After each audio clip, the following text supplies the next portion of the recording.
تسبیح عطا فرماتے ہیں، یہ انسانی ذہن کے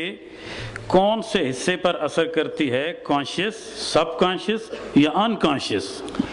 It travels through the time and it travels through the blood, it travels through the genetic length of a human being, it travels through جب آپ زبان سے ادا کرتے ہیں اس کو تو رفتہ رفتہ unwittingly یہ بغیر جانے بوجھے یہ آپ کے ذہن پہ گرفت لیتی ہے، اور جب ذہن میں لیتی ہے تو پھر تھوڑی دیر کے بعد آپ کا دل اس کا شریک حال ہوتا ہے جب اس کی زکوٰۃ نکلتی ہے۔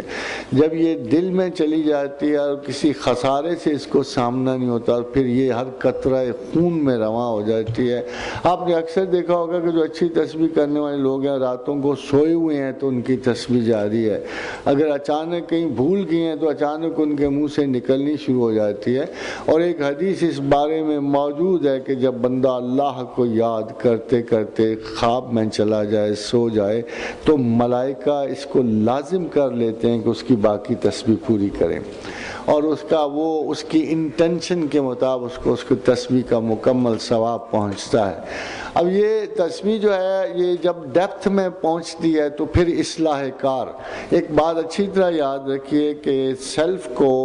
اللہ نے اس طرح بلٹ کیا ہے کہ یہ شاید اپنے جیسے کسی انسان اور مکینک سے درست نہیں ہوتا،